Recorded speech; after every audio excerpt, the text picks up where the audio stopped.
On the Edge with April Mahoney Brains. Here, this is the place where the conversation is pointed, the guests are sharp, and the responses are never dull.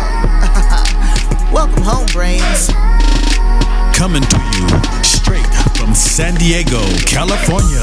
Let's welcome our host, April Mahoney. Yes, that is real cashmere. I'm not going to send you no sloppy seconds, nobody that's on the edge. Right, Brains? That's right. No, she never been here before, okay? Because I treat you good. Right here on the edge with April Mahoney. Today, our guest, look at that. What? Boom, boom, boom, boom. Right there, cutie patootie. That is Tina Raffa. And we're going to have a really spirited conversation about a lot of things. I want to name this show Beauty and the Badge. She has a previous experience in law enforcement. I want to ask her a few questions about that. I want to ask her about her work with Mary Kay and how she's so pretty and pink.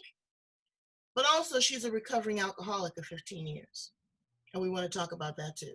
So again, it's a lot to cover in 30 minutes. Get ready, Brains. Tina. Look at the Tell them you're in the middle of an interview on the air. Call you back. That's right. I am busy. So thank you so much for being here with us. Tell my Brains a little bit more about you in depth. Yes, I have been in law enforcement for about 20 years, and I've been a Mary Kay beauty consultant for 1 year. I am 15 years in sobriety, is recovering alcoholic. And I have been very lucky to be very successful. However, I haven't always been that way. I've been through a lot of trials in my life, and now I've got a message to share, with millions of people. And all about it. So let's go back to the beginning. Yes. Let's go back 15 years to your days of alcoholism. Yes. There's such a stigma around women with drugs and alcohol. When you see a woman that's out of control, it's ugly. Yes. Men carry themselves a different way. But, yes. Women hide. They have children. There's shame associated with it, or they just don't identify. They suppress trauma. There's a whole lot of reasons that women drink. Yeah. How did you, let's do this. You really had some rough patches in your life, some ups and downs and spins around. When you were at your lowest point, I want to hear about that. And then I want to hear about your awakening and how you came up from that. Mm-hmm. My lowest point in my alcoholism and a little bit of drug addiction was when I lost custody of my son. I believe he was about 8 years old. It was in 2008. And losing custody of my child, not being able to see him, being ripped from his presence, not being trusted around him was my lowest point. And I actually was suicidal, and I wanted to take my own life. And I actually tried to take my own life several times. And that was the lowest point for me. And I thank God that I found a recovery program, a support program full of really loving people that taught me about the disease of alcoholism and drug addiction. They taught me, they took me by the hand, and they attended meetings with me. I got a sponsor. I worked these steps, written exercises, and did inventories. And 15 years later, you know what? All that really seems like a distant memory. My son and I are very close. He's 19 today. He lives about a mile away, and I see him all the time. We have a loving relationship, and I have a successful career and a few businesses. And today, thanks to that program, it saved my life, and I have an awesome relationship with God, and my Creator. That's right. God first. That's what Mary Kay said too, as well. God first. She said God first, family, and then the business. So she already had those steps lined up for you. Well, I'm glad you're walking in that path. Yeah, me too. Me too. Thank you, God. Mhm. That's why Mary Kay just fell right in line with my values and my program. I fell in love with her when I learned what a devout Christian she was. Mm. She was on fire for God, and the ladies that work for her, many of them are too. That's not a requirement, um, but that stole my heart because I'm a woman of God too. Yeah. And Well, God is gonna get us through all of this. All right. I Did found out. you know, I'm just trying to get in the head of a person that might be going through this right now. Did you have a pattern? Was there a certain time that you drank? Was there a certain drink that you drank? Was it all day drinking? Were you sneaking drinking at work? What were you doing? Yeah, I didn't think I had a problem. I only had a couple drinks a day. However, when I went to treatment, they said, "Well, how big was your glass?" I was like, "It was a big 64 ounce." Uh, Just uh, girl, from wait a minute. You was drinking a giant slushy a day? yeah, a couple of them, Ooh. and that was a wake up call. It's like, What was your oh, drink of choice? What was your drink of choice? it was the tequila rum, and something else. Margaritas, basically. It was a margarita. Bless your heart. Bless your It was heart. over 20 years ago, so I'm like, oh, I can't remember. Well, good, because you want to Mhm. block that out. But then again, you want to block it out, but then that makes you the woman that you are today, because now That's you right. have that awakening. So what happened in recovery that just really made you, say, I've had enough of this. I don't want to do this anymore. Yeah, when I showed up to the recovery program and I heard other people sharing my story, and these people said, "Welcome home," and they wrapped their arms around me, and I never felt a love like I felt there. And I found a family that I never had there. And they basically taught me what about the disease of alcoholism, and they really led me by the hand and showed me how to work the 12 steps. And I got a sponsor, and the sponsor was really critical in leading me through back to my son, and regaining custody of my son and my relationship with him. And at the end of my alcoholism, I was very suicidal. Didn't want to be here anymore. That was a I really, by the grace of God, it is that I'm here, because I did try to take my own life, several times. And so that was the end of the road for me too. I mean, when I lost my son, I didn't feel like I had anything Wow. left. Well, you did have everything left. You had a career in law enforcement. Were you hiding this and doing that at the same time? Were you commingling? Yes. Wow. Yeah, I was, going out drinking, and I had I was making really poor choices. I was in trouble at work, and I was on the sick list. I never showed up. What? Uh, Mm. yeah, I Well, just was.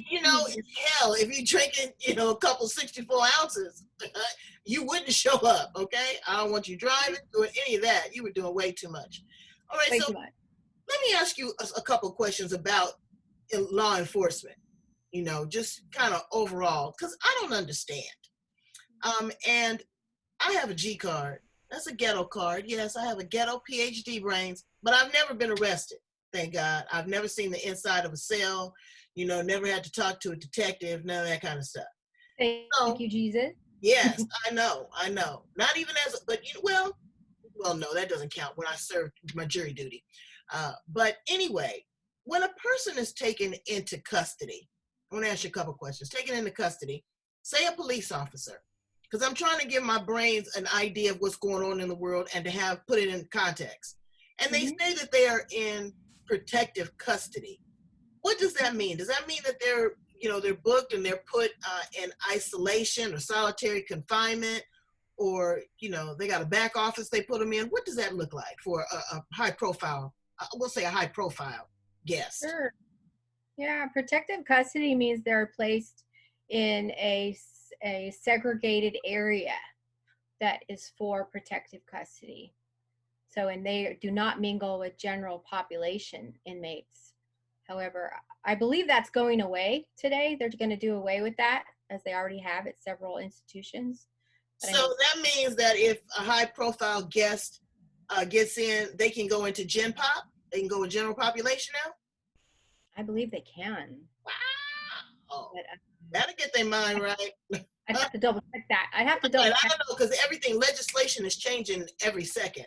But that will get your mind right, because when you sitting there and you kind of in a cushy little office on the side because you've, a Harvey Weinstein, you got a whole lot of money, or you're a political person, or you're a police officer, you get segregated. But you get in the mix, okay, on the real deal, it's not pretty.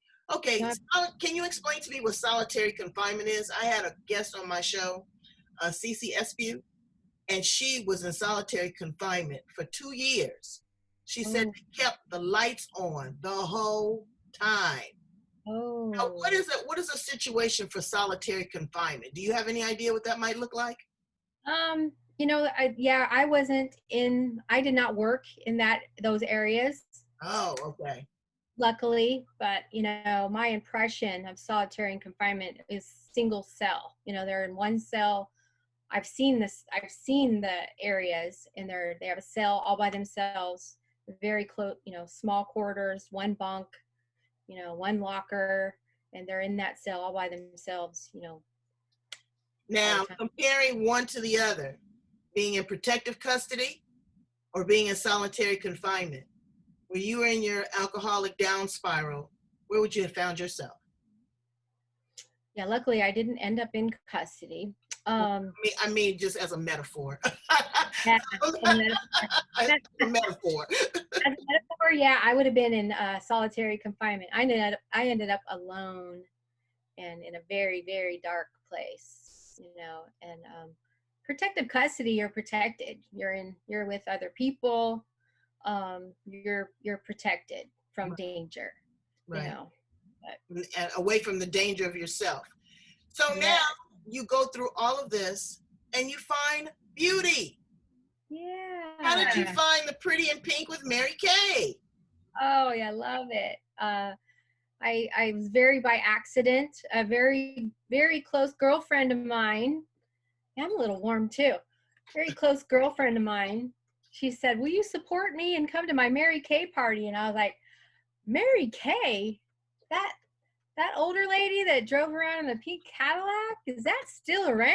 Wait a minute, let me tell you something about Mary Kay. Mary Kay was my idol, okay? And the reason why, I've never been a Mary Kay consultant either, but it is just absolutely wonderful. She taught a woman that you can have a business and that you can have a family, you can have your own money. I will reward you, I will recognize you, I will encourage you. I mean, she was phenomenal, and she did it forever. And those pink Cadillacs, she is just really, really on the cutting edge. I'm sorry that she's passed away, but her legacy will live on. What is the world of Mary Kay like now? Is it still a lot of team building? Still have great products? Because it's a different business model now. Applying applications and makeup is, or exfoliants, that's really not the thing now. So give me an idea of how you guys are selling and moving product and building teams in this environment. Actually, her business model, her marketing plan, my impression is it has not ever changed. It's still the same as it was when she started, and we just had to change the method, how we do things, since we can't go into people's homes right now. So we do facials on Zoom right now. We do everything from home. It's great. Like, say I wanted to invite you to try the product line. Every Monday night I have a facial party, and if you wanted to attend, I would send you what I call a pink pack full of all the fun stuff that we're going to use. And we get on Zoom, and I literally wash my face with you, and I lead you through the process of trying all the products. That's fun. And you can bring your own wine and snacks, brains. Snacks. Yeah, we have prizes for the cutest pajamas. Yeah. Wow. Now that's fun. We have to be innovative. It's changed, and that business model, like back in the day, it was Avon and Tupperware. Brains, you remember Crystal House, Princess House Crystal? House. Yeah. So all these things have really been a way for women to generate a little side hustle, a little revenue. But it also has been a great team builder for me, for you. Tell me a little bit about your experience with working with your team and working with your upline. How does that motivate you? Oh, team building is my favorite. Yeah, thank you. Um, when I first started with Mary Kay, I didn't know anything about team building. Just to back up a little bit, but I only signed up so that I could get my product at such a great price. I love the product, but Get the hookup. Say, I want to get the deals. yes. And then I was invited to a Mary Kay seminar. They have it every June. It's either June or July. But I was invited to a Mary Kay seminar where I actually learned about Mary Kay and team building. And I learned about Mary Kay's mission to help women, empower women, like you said, like you mentioned. She wanted to change the world, one woman at a time. She was And relevant. she said, I need your help to do that. And when I heard that, her message, I was like, I'm in. I have a heart for women. I want to help women. I just didn't know how I was going to do that. And so now makeup is my vehicle. Well, that's wonderful. Mhm. Because you're really pretty. Oh, thank you. On you, it looks good on you. Yeah, there's been a lot of great women in the cosmetic industry because putting on a pretty face and a pretty tube of lipstick makes you feel good. What are the colors for the season now? What are you guys featuring as far as maybe lip pop? Now that we'll be back out in public, we want to, have our lips looking pretty and pouty. That's right. We have a lot of lipsticks to choose from. There's three different categories. There's semi-shine and shiny and no shine, matte lipsticks, and all different colors. We got pinks and crushed berries and corals and really pretty plums. There's a ton of different colors, and lip glosses are my favorite. On the average, what does lip stick cost? And the reason why I ask, Brains, is because I was in the cosmetic industry, and baby, I got so much gratis, I'll probably have lipstick until the day I die. But what is a tube of lipstick now? I know I went into Nordstrom's one time. They're selling lipstick for $25 a tube. Oh, yikes! Yeah. Well, that's more, the top shelf one, but that's top. Yeah. I mean, average lipstick now, like $10, $12. Mary Kay is more middle of the road. Our lipsticks retail at $18. Okay, but I mean, it's good and emollient. It'll last you. It's not just, you lick it off. I was just wondering what that is. So now, let me ask you, with all that you've been through, Tina, tell me, after all that you have been through, the good, the bad, the ugly, the solitary confinement, the metaphor, the also the protective custody, the losing of your son, regaining it back, and Mary Kay, drinking. What has all of this taught you about life and how to be a better person? Yeah, what all this has taught me about life was such a great question. That is that no matter who we are, we all have something that we are carrying. We all have been through something, and no matter what our experience is, we can always use that experience, no matter what it was, to benefit someone else. And I believe that there were so many people that helped me out of my darkness that I'm indebted to help others get out of their darkness too. And it's taught me that no matter what we've been through, that it's nothing to be ashamed of. I was being an alcoholic is embarrassing. Losing custody of my child is embarrassing. I was a victim of child sexual abuse and physical abuse, emotional abuse. I have a lot of embarrassing things in my past that I was unable to talk about. And so I feel, and when you look at me, you wouldn't think I've been through all that. And I'm hoping to give inspire women that happened to me. And if that happened to you, you can get through it too. And there's a reason. You can have a purpose come out of that. You can help other women out of that darkness. And put some pretty pink lipstick on them at the same time. So yeah, and Speaking of that, I want to tell you the pretty pink lipstick is I also struggle with depression, believe it or not. Oh, I do. And but being in Mary Kay, because it gives me a reason to get up and put my makeup on every day, do my hair, because I've got customers to take care of. I mean, I can't be helping them with rolling out of bed with a depressed face. It gives me a reason to keep going. well, again, she's wonderful. She gave a lot of women reason and revenue at the same time. Um, Yeah. Tell my brains how to get in contact with you, because your message is so passionate. It's resonating with people, and I know that you're a coach. So tell them how to get in contact with you if they want to send you an email, or if you have an online group, or if you have a website, I have all that. Yes. written a book. In addition to that, you have a coaching practice. Please tell my brain. Let me see your book first. Let's do that. Let me see your book. Ooh, hold it up. Oh, okay. Woman Who Illuminates. Yes. All right. So tell me a little bit about that. What's inside those pages? What did you say? Inside these magic pages is 30 stories from 30 amazing women. I got to be one of them. It's a collaboration of stories by women who have gotten through something that have helped them carry their message into the world. And my chapter is called The Magic of Sobriety. The magic that I found in getting sober. It's my exact story of what happened to me with alcoholism, the darkness of it, and how I got out and what I learned from it, and how it's helped me today to become the woman that I am today. Well, you're a superstar. And so you've taken all of this life experience, put it inside the pages of the book, but you've also created a coaching practice. So tell my brains how to get in contact with you. Maybe they want to send an email. Maybe they're interested in some Mary Kay. Maybe they need some new lipstick. Get in contact with Tina Raffa.